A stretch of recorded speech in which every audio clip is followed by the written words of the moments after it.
Pikachu EX has emerged once again as perhaps the best deck in Pokemon TCG Pocket. What's going on, guys? It's Maddie here, and today we're going to be taking a look at what I believe to be the very best way to play Pikachu EX right now in the current metagame. Pikachu EX is one of the most versatile cards in Pokemon TCG Pocket, and I think that's a big reason why it's perhaps the most popular deck. It's also extremely flexible. There's a lot of different cards that you can pair with Pikachu EX, and no matter what, the deck is going to be fast-paced and consistent because that's what Pikachu EX is all about. Now, this deck list in particular, before we go play some matches, we'll talk about it. It utilizes primarily Zebstrika. Now, Zebstrika, very strong. It's very fast-paced as well. Only one energy allows us to do 30 damage to a benched Pokemon. However, we also have the new Electabuzz from Mythical Island, which does a very similar process. It allows us to do 40 damage to a benched Pokemon, but for 2 energies, except it's a basic Pokemon, whereas Zebstrika is a Stage 1 Pokemon. And then we have, of course, Dedenne from Mythical Island. This is a really useful card that allows us to, basically on a 50-50% chance, for only 1 energy, stun our opponent for a turn, which can be the difference in a lot of different scenarios. It's a really useful card, even though it only does 10 damage. And then, of course, we have a Zapdos EX. We saw the Zapdos actually be extraordinarily useful in the grand finals of the most recent tournament, where this Zapdos actually one-hit KO the opponent's Mewtwo EX to win that game, to win grand finals. So I know I've been a little bit down on Zapdos, at least in this current format. I think that there's other better options, but Zapdos really does put in work, and Pikachu likes to have as many electric Pokemon on the bench as possible to boost the damage of Pikachu EX, which of course is our primary attacker in the deck. And then in terms of the trainer cards, as we see, only 2 potions, 2 X speeds, 2 Pokeball. As far as the items here, just straight consistency cards with 2 Professor's Research and 2 Sabrina as well. I definitely think that even though we're able to do bench damage, Sabrina can be one of the most useful cards in the game. And then we have 1 extra slot, so why not throw Giovanni in there to boost our Pikachu's damage up to 100 damage if needed, one-hit KO those Druddigons or whatnot. So let's get into some matches, guys. We'll play some games, but really I think that Pikachu is one of the most fast-paced, most consistent decks in Pokemon Pocket, and I think that's probably why we're seeing that it's actually at the very top of the metagame right now. It also has a great matchup against Gyarados EX, which a lot of people consider to be the strongest deck in Pokemon Pocket. So let's hop on some random matches. We'll see if we can find some good opponents and showcase this deck a little bit and see what we can do. All right, guys, before we hop into some matches to showcase this deck, I wanted to just mention the Discord server. Link will be down in the description below. I started a new server to basically gather up as many people in our community as possible to help facilitate trading once trading releases, but it's also just a great place to come hang out, talk Pokemon TCG Pocket, share deck lists, and just overall be a part of a really great community. So not too many people in there right now. I would like to try to fill out that Discord server and really evolve it into something that's useful for you guys. So if you guys are interested, go check it out. It's in the description below. But let's hop into some matches with this Pikachu deck. So yeah, it's by far, I think, the most popular way to play Pikachu right now. And not only did Pikachu win the most recent 1800 player, super large weekly Pokemon Pocket tournament, but it's been doing extremely well across all of the different smaller tournaments throughout the week. I think that if you're playing just on the ladder or random matches, or if you're, doing an emblem event or, what have you, or if you're playing in tournaments, I do think that Pikachu kind of remains as one of the best choices right now to play. I think that it's overall got extremely good pace, especially when we pair it with Zebstrika, and Pikachu EX in general is one of the most consistent cards in Pokemon Pocket, and it will likely remain that way for a very long time.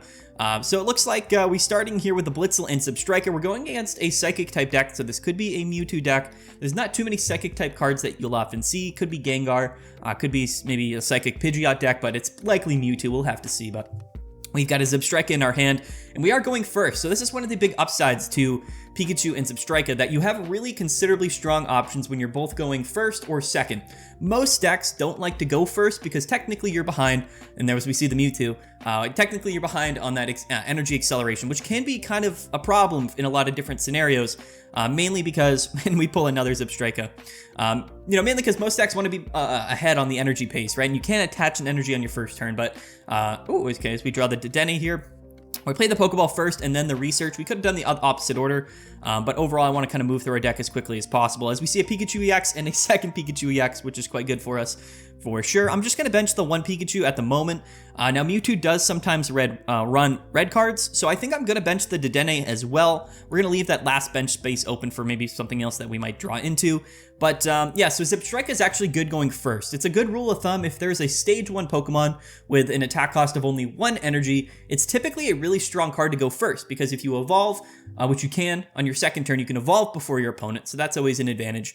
And then only 1 energy means on our second turn we can attack. So in this scenario, we're going to be able to attack with our Zebstrika and potentially do some good chip damage here to this Ralts in the active spot. However, I think, to be honest, what I think perhaps the best strategy here is when we're playing against a Mewtwo is just to focus our damage on the Mewtwo EX. The reason for that is I think because next turn, if he evolves into the Kirlia, he's going to keep putting that Ralts or Kirlia or Gardevoir out of range. As we see a Woobat, which is pretty interesting. But anyway, like these Pokemon can evolve, so they might get out of range of the Zebstrika, and that's always sort of kind of a problem sometimes. And we would rather focus our efforts on the Mewtwo because we know that's going to be kind of the primary attacking option for our opponent. So what I'm going to do here is attach an energy to the Zebstrika here in the active. And we have a Zapdos as well, which is a really interesting sort of scenario. Again, I don't know if I want to bench anything yet. We have Electabuzz in our deck, but other than that, you know, the other Pikachu or the Zebstrika could be potentially more useful. Zapdos, again, does have the potential to one-hit KO Mewtwo if need be, but I don't think we're going to bench it yet. Although, do we want to? I think we probably should bench something. So I'm going to go ahead. I am going to bench the... do we really want Zapdos here? Well, let's see. He could play Potion, so I think I would rather bench the Zapdos just to have potentially an option to potentially deal that extra damage. But we're going to go ahead and we're just going to Thunder Spear the active Mewtwo EX. It's only doing 30 damage, but it is pretty decent chip damage. And next turn, we're still safe. He's not going to be able to KO us next turn, so we can get 2 energies on this Pikachu to basically be ready to attack here with the Circle Circuit attack, doing 90 damage to the Mewtwo if need be. We see the Swoobat evolves. Now, that's a 90 HP Pokemon. It's only doing 60 damage, so I'm not really concerned about it. And here comes the Potion here that we kind of expected with Mewtwo's. It's, again, a really good card in the Mewtwo matchup, like, for sure. And he's going to hit our Zebstrika for 50 damage here, which is tough because we are technically out of range, or in range rather, of getting KO'd. So we're definitely going to play this research here. Drawing into a Potion would be significant for us. It would be very, very good. There's the Potion. That's exactly why we run Potion in the deck for this particular reason. So we're going to heal up this Zebstrika. This should buy us an additional turn, basically, to attack 2 more times with this Zebstrika. We're not super worried if it goes down. In fact, it's really not the end of the world. We can also go into our Dedenne to keep the Zebstrika alive after this next turn, but we're going to keep the pressure on the active Mewtwo. It's his primary attacking option. We need to KO this thing when we bring up either a Pikachu or a Zapdos, likely the Pikachu. So we want this Pokemon to be in range.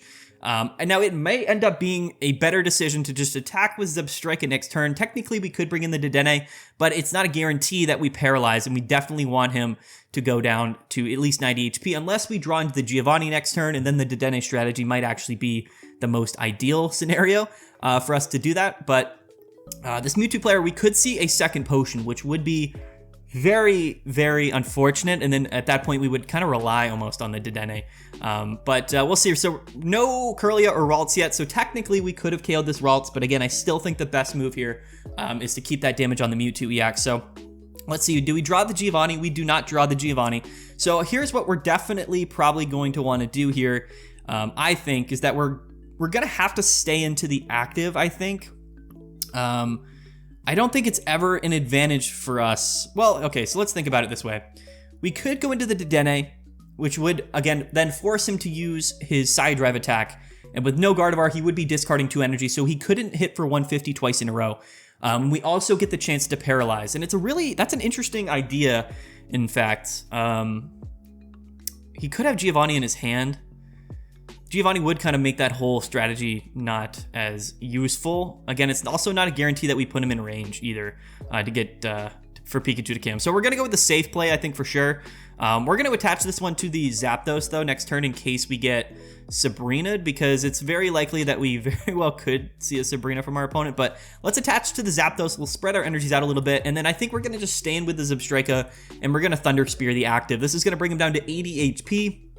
So technically, we have 6 cards in deck. We do have a Giovanni, so if we do see another Potion from the Mewtwo, then that's, that's a little unfortunate, but again, we have a 1 in 6 chance here to draw into the Giovanni. But another Potion would be significantly annoying, but we could see the Sabrina from our opponent. We wouldn't really be upset with a Sabrina. In fact, it wouldn't really do anything for our opponent.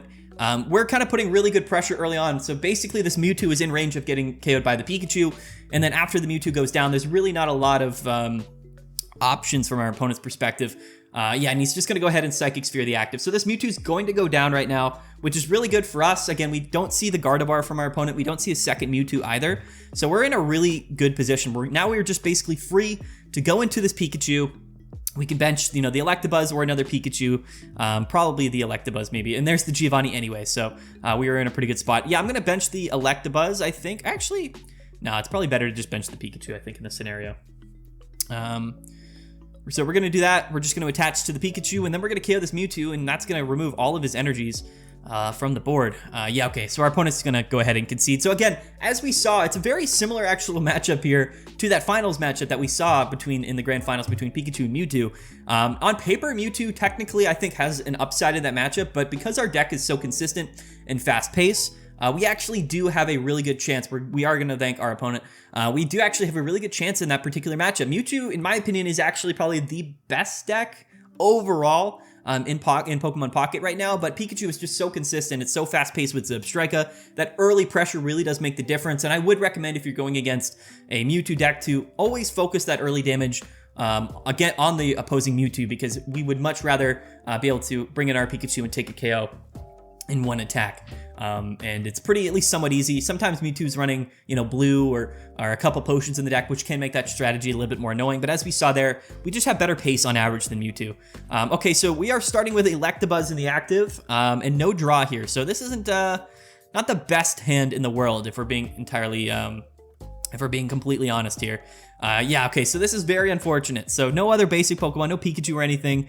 And really nothing for us to do. We have Sabrina, X-Speed, Zebstrika, and an X-Speed. So yeah, unfortunately, we kind of have to just, we just have to pass. And it looks like we are going against a Charizard. I was just talking about how fast-paced and consistent Pikachu is, and then we unfortunately don't draw any of the cards that we would like to have drawn, which can happen. No matter how consistent your deck is, no matter how, you know, well it typically draws, you always have the potential to not draw well. As we see the Moltres from our opponent, do we also see the X-Speed? We see the Leaf, okay. So he is going to be able to go into a Moltres turn 1 and get the Inferno Dance, which is exactly what Charizard decks want to do. However, I'm still confident in our ability to be a very consistent deck. This Moltres, we're kind of safe from getting KO'd at least this turn. Now, the one thing to note, though, is that he could just flip a couple heads and attach those energies to Moltres, which would be really smart on his move, and he gets, okay, so 2 out of 3. So let's see, does he put him, okay, he puts him on the Charmander, which is an interesting play. I understand that's what, you know, Charizard typically wants to do here, but Electabuzz is our only Pokemon, so it kind of makes more sense, in my opinion, for our opponent to put it on the Sabrina, basically, to, do we want to play an early Sabrina here? If I were him, I would have put those energies on our Moltres, I think. So, or is it only benched? Oh, it is benched fire. Okay, never mind. Sorry. Let's see. Do we want a Sabrina and force him to retreat out of this Charmander is the question.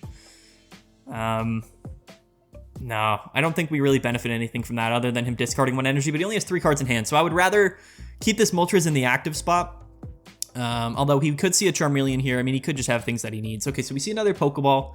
We've yet to see a Research or a Pokeball in our deck. We have 13 cards. No other basic Pokemon either being drawn, which is certainly unfortunate here. And he's going to attach that energy to the Moltres, so putting himself up for a very decent, in a very decent position. Basically, he can just one-hit KO our Electabuzz, which is definitely not great for us. Certainly not good for us in this game. Basically, we're not in a great position. We're definitely not drawing into the cards that we need to draw into. However, we don't see a Charmeleon yet from our opponent, but there is a Zapdos, which I actually really, really like. I think that's perfect for us. So here's what we're gonna do. We're gonna go into the Zapdos, and we're gonna attack with it. I'm gonna pop one of these X-Speeds for sure. We could play the Giovanni, but I don't really think that we're gonna do that yet. We're probably gonna wait. Let's retreat for free, not discarding the energies. So now we can go into our Zapdos and do some pretty significant chip damage to this Moltres. We do have potions in hand, so that is something to keep in mind, which means we can put ourselves out of range of getting 2-hit KO'd by this Moltres, which is certainly very good, and 40 damage is pretty significant from a chip damage perspective. So now we're kind of getting somewhere, at the very least. Okay, a Research from our opponent. 2 Pokeballs and a Research early on for our opponent here, and here's the Charmeleon. So yeah, things are not looking super great from our perspective here, mainly just because, you know, we're getting kind of pressured by this Moltres. He's got 7 energies on board, which is, again, very terrifying for us. But here's the thing. If we don't see a Charizard from our opponent next turn, we could be in a pretty decent position. So I'm going to go ahead. I'm going to play the potion here on the Zapdos, and I think I'm going to have to commit this energy to the Pikachu.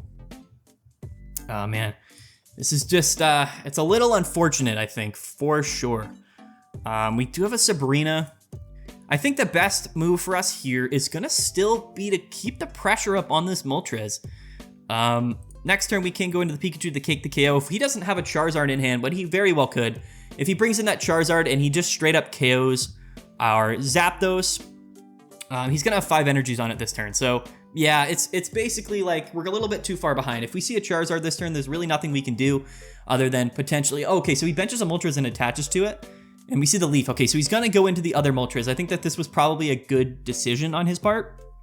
And it basically lets him stall for an additional turn. It's a little bit sketchy though. Oh wait, he has the Charizard anyway. So what was that? What was the, I don't know. I don't know what his play was. We see the potion. Okay, I don't know exactly what's going on if I'm being entirely honest here. Very interesting. Very, very interesting. Do we have an out here? I don't think we have an out other than Dedenne and Paralysis. I'm pretty sure that's our only scenario here because I think we're gonna be forced to Sabrina this turn. The research. I think we have to Sabrina and see what he brings up. And if he brings up something, then we can take a KO. Right? Because we can't KO anything in the active spot right now because we committed that energy to the Pikachu. So I think we have to play Sabrina. And hopefully he goes into, well, I guess it doesn't really matter. It's just something that we can KO this turn to put some pressure on. He goes into the Moltres, so we can take the KO on this Moltres, I think. However, maybe we could go into the Electabuzz and do some chip damage to the Charizard, but 40 damage to the Charizard isn't going to make a difference. Yeah.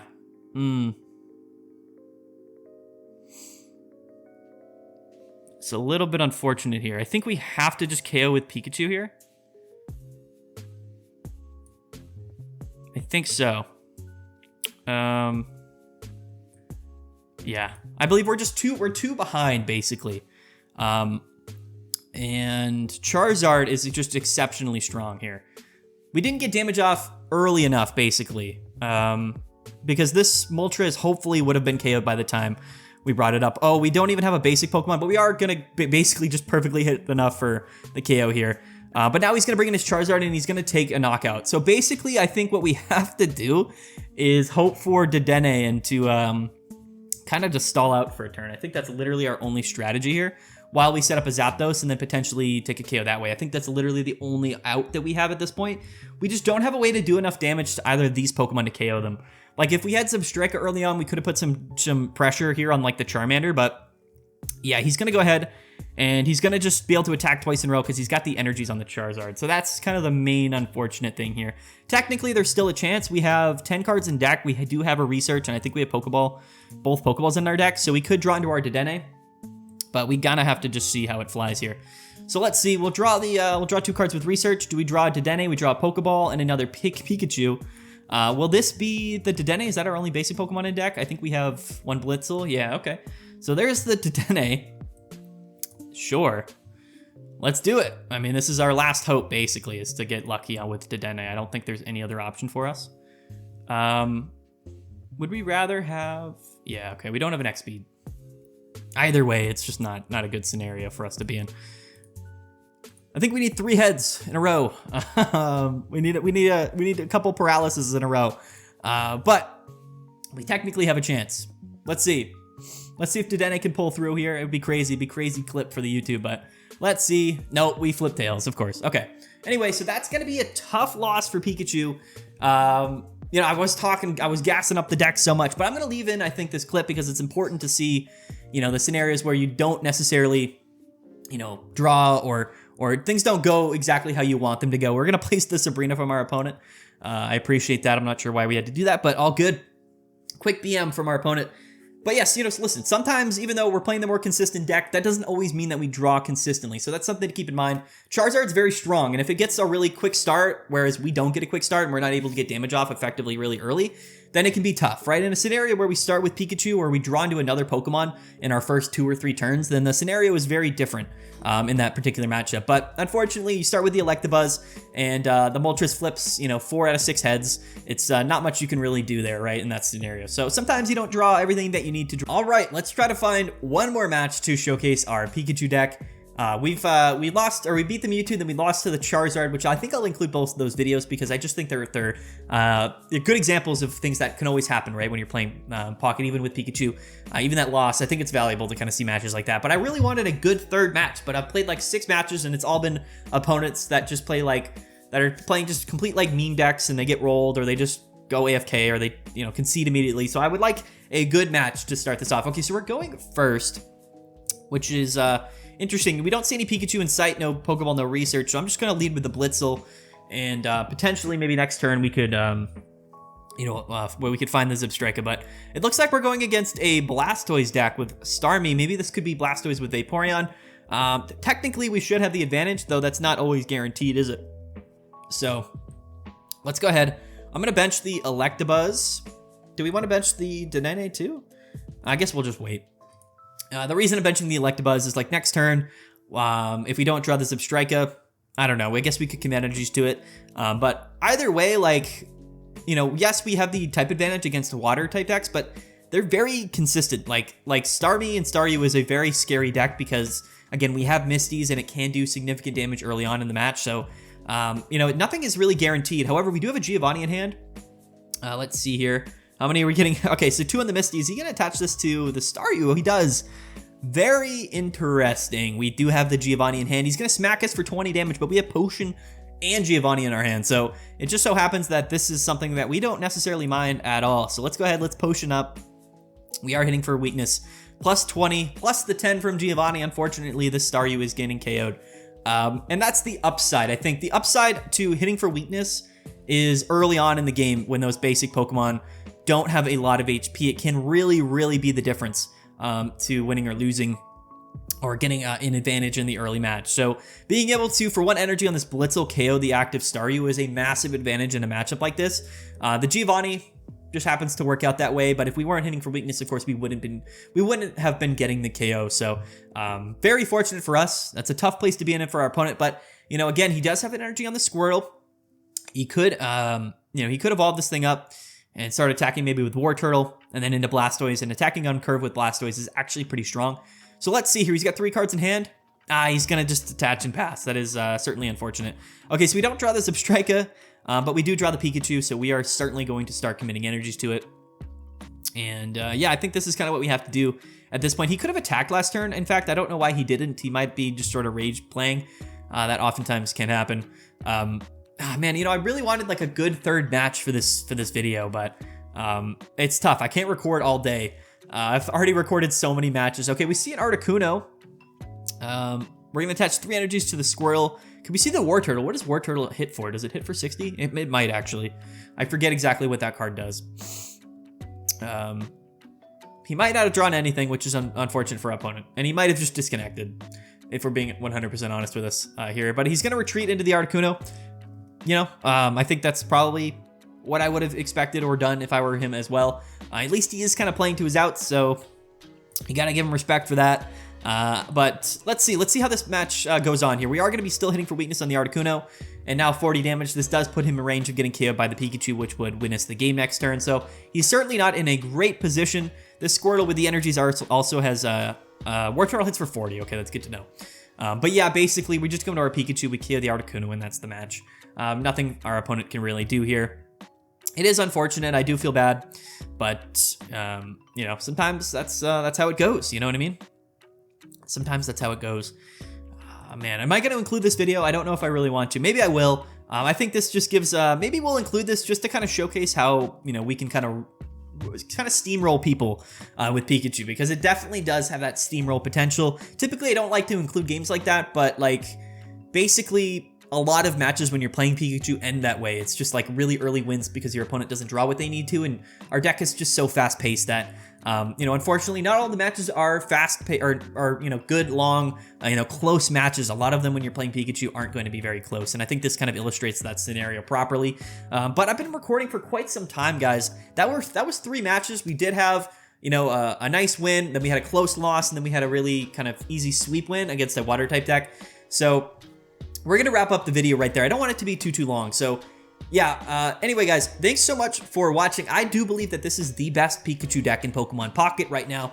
I think that Pikachu, with its consistency, its fast pace, and its flexibility to do bench damage, makes it really good against Gyarados specifically, but just really consistently good against a lot of other decks in the format right now. I think most definitely you do struggle a bit with the aggro fighting type decks, and you can struggle a little bit with Celebi because of those Executors, and the Ericas can really make your tempo deck feel a little bit weaker.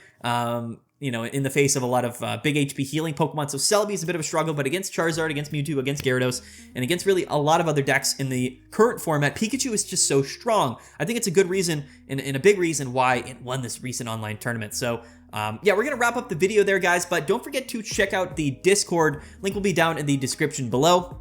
And don't forget, guys, we're going to thank our opponent, by the way. And don't forget to like and subscribe for more Pokemon Pocket videos. The new expansion, the new next full set comes out at the end of January, as does trading. So if you join the Discord, you're going to be able to communicate with a lot of really great people and find different trades to, be able to grab and trade all of those different cards that you would like, as well as, share all of the best deck lists, which we're going to be talking a lot about going into this next format when this new expansion comes out. So I'm really excited. Stay tuned for that, guys. Let's wrap up this video. Have a good one. Peace out. We'll catch you guys later. And yeah, we'll see you next time.